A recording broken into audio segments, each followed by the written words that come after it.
This month we are celebrating 5 years of being here. I can't believe it has been that long. It just seems like yesterday we were cutting down trees right over there and we were marking out the spot where we wanted our house. And I remember looking at those markers, wondering if we'd actually be able to accomplish this move. And sure enough, we did. Our place has an interesting history, and so I thought I'd share the story with you. Back in the 1800s, my great-grandfather traveled all the way from Tennessee to here in Kansas by horse and wagon, and eventually made it right here to this spot to claim this land that we are living on today. And right here I have an article that was written by L.D. Humble, and it is titled Sketches of My Life History. It was published January 26, 1945 in the local newspaper. And if you notice, his last name is Humble, which is also my maiden name, and that is how I came up with Humble Little Homestead for my YouTube channel and blog name.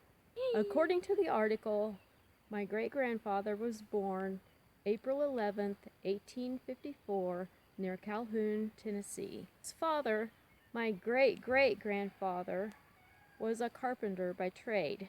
Several years after my great-grandfather was born, they moved to McMinnville, Tennessee, and that is where he grew up. When he was around 25 years old, my great-grandfather decided he didn't want to settle down in Tennessee. So the spring of 1879, a friend asked him if he would want to help him drive a team down to Kansas with him.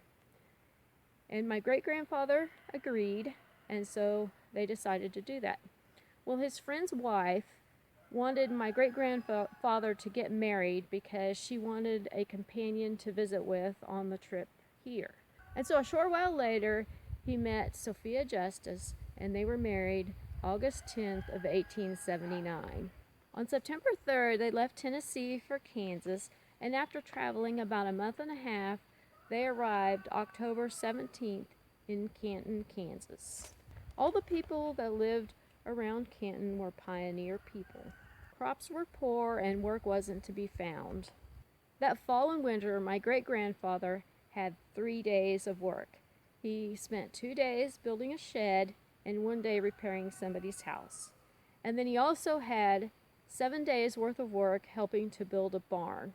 He only made $1.25 a day. In March of 1880, they found a farm to rent. They had meat, but no bread or no other food. So a farmer that he was kind of working for helped him out by giving him some wheat and told him to take it to Newton, Kansas, to the mill and have it made into flour. So he did that, and then they had meat and bread to eat until the garden came at the end of May. In the spring, he had 2 days of sowing corn, and in the summer, he helped with harvest. He made $1.25 a day, and he had to travel 1.5 miles to work. So he left at sunup, and he didn't get home till 10 p.m.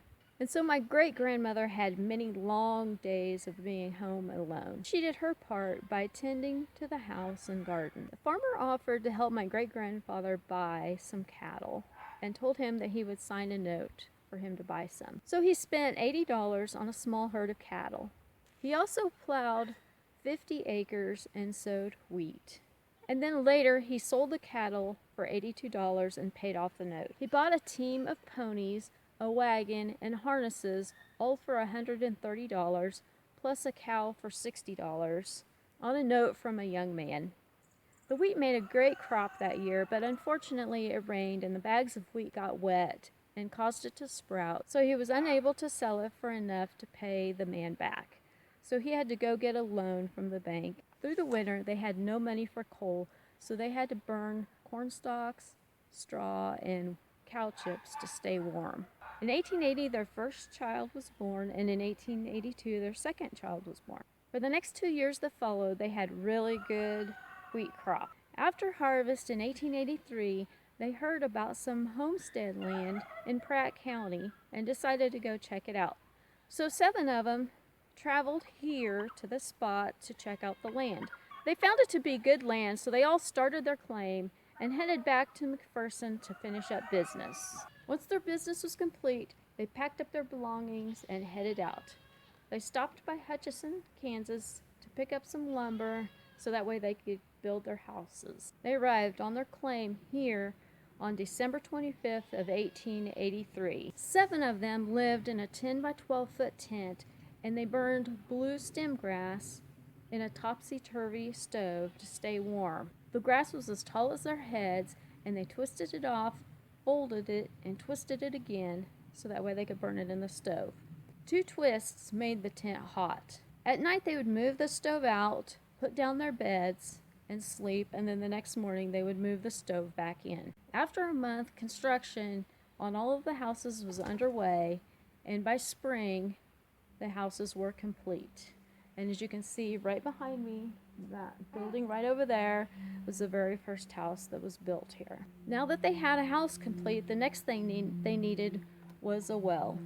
So they hired 2 men at $2 each per day to dig the well for them by hand. They fenced off 40 acres for pasture, and they broke sod to sow, feed, and plant wheat that fall. They also grew corn and plenty of cane for hay. The wheat produced a fair crop that year. They hauled the wheat to a town 45 miles away from here, and then once they sold it, they bought machinery, coal, and groceries for other families around here. They built a school just down the road here from us, and they named it the Tennessee School because there were 12 families that attended that school. They had Sunday school every week, and they had church every other week, and they met there in that schoolhouse. Now there was a church in the small town that's close by from here that's about 4 miles away, but they said that that was too far to travel on a regular basis to go to church, so that's why the families met in the schoolhouse. In the article, my great-grandfather tells of a funny story that happened. During harvest in 1885, there was an Indian scare. 3 boys that lived about 20 miles west of here decided they would have a little fun. So they hopped on their ponies and they rode down a main, well-traveled road, just a little ways from here.